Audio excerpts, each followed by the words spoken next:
Guys, ഒരു Disney സിനിമയിൽ കാണുന്ന കാസിൽ യഥാർത്ഥത്തിലുണ്ടെന്ന് പറഞ്ഞാൽ നിങ്ങൾ വിശ്വസിക്കും? ഫുസനിലെ നമ്മുടെ ആദ്യത്തെ സ്റ്റോപ്പ് ലോക പ്രശസ്തമായ ന്യൂഷ്വാൻസ്റ്റീൻ കാസിലേക്കാണ്. ദൂരത്ത് നിന്ന് കാണുമ്പോൾ തന്നെ നമ്മുടെ മനസ്സിലൊരു ചോദ്യം വരും, ഇത് ശരിക്കും ഒരു കാസിലാണോ അതൊരു ഫെയറി ടെയിൽ സെറ്റാണോ? കാരണം കഥാപുസ്തകത്തിൽ നിന്ന് പുറത്തിറങ്ങി വന്നതുപോലെയാണ് ഈ കാസിൽ കാണാൻ.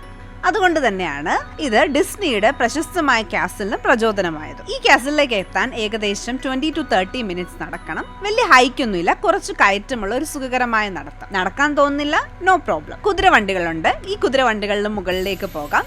പഴയകാല രാജകീയ യാത്രയുടെ ഒരു ഫീലൊക്കെ പിടിച്ച് അങ്ങനെയും നമുക്ക് കാസിലെത്താൻ പറ്റും. വഴിയിലുടനീളം പച്ചപ്പുള്ള കാടുകൾ, ചെറിയ സ്ട്രീംസ്, മലനിരകൾ, താഴ്വാരത്തിൽ 2 ലേക്കുകൾ. അതിമനോഹരമായ കാഴ്ചയാണ് നടന്നു പോകുമ്പോൾ കാണാൻ പറ്റുന്നത്. 1869 ബവേറിയയിലെ രാജാവായിരുന്ന ലുഡ്വിഗ് രണ്ടാമൻ തന്റെ സ്വപ്ന കോട്ടയായി നിർമ്മാണം ആരംഭിച്ച കാസിലാണിത്. ഇത് രക്ഷയ്ക്കോ യുദ്ധത്തിനോ വേണ്ടിയായിരുന്നില്ല. കഥകളും കലയും സംഗീതവും ഇഷ്ടപ്പെട്ട ഒരു രാജാവിന്റെ ഭാവനയിൽ ജനിച്ച സ്വപ്നമായിരുന്നു ഈ കൊട്ടാരം. അടുത്തെത്തുമ്പോഴാണ് ഈ കാസിലിന്റെ യഥാർത്ഥ ഭംഗി മനസ്സിലാകുന്നത്. ദൂരത്ത് നിന്ന് കാണുന്നതിലും അതിഗ്രാൻഡ് ആണ് ഈ കാസിൽ.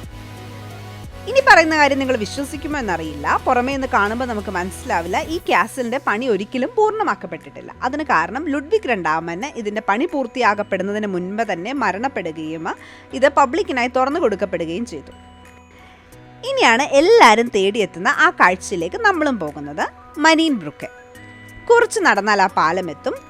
അവിടെ നിന്ന് കാണുന്ന കാഴ്ച, അത് കാണാനാണ് ലോകത്തിൻ്റെ വിവിധ ഭാഗങ്ങളിൽ നിന്ന് ടൂറിസ്റ്റുകൾ ഇവിടെ എത്തുന്നത്. താഴെ ആഴമുള്ള ഗോർജ്, അതിലൂടെ ഒഴുകുന്ന സ്ട്രീംസ്, ചുറ്റും പച്ച പിടിച്ച മലനിരകൾ, പിന്നിൽ 2 മനോഹരമായ തടാകങ്ങൾ, അവയുടെ നടുവിൽ ഒരു പോസ്റ്റ് കാർഡിൽ നിന്ന് ഇറങ്ങി വന്നതുപോലെ നിൽക്കുന്ന ന്യൂഷ്വാൻസ്റ്റീൻ കാസിൽ. ഒരു ഇൻട്രസ്റ്റിംഗ് ഫാക്ട് കൂടിയുണ്ട്. ഈ ബ്രിഡ്ജ് കാസിൽ കാണാൻ വേണ്ടി പണിതതല്ല. 1845 രാജാവായിരുന്ന മാക്സിമിലിയൻ രണ്ടാമനാണ് ഈ സീനിക് വ്യൂ പോയിന്റ് കണ്ടുപിടിച്ചതും അവിടെ ഒരു പാലം നിർമ്മിച്ചതും. പിന്നീട് അദ്ദേഹത്തിൻ്റെ മകനായിരുന്ന ലുഡ്വിഗ് രണ്ടാമൻ ഈ പാലത്തിൽ നിന്നുകൊണ്ടാണ് തൻ്റെ ഡ്രീം കാസിലിൻ്റെ പണി കണ്ട് ആസ്വദിച്ചു കൊണ്ടിരുന്നത്. ഇതിനാലാവാം ഇന്നും ലോകത്തിലെ ഏറ്റവും ഐക്കോണിക് കാസിൽ വ്യൂകളിലൊന്നായി ഇതിനെ കണക്കാക്കപ്പെടുന്നത്.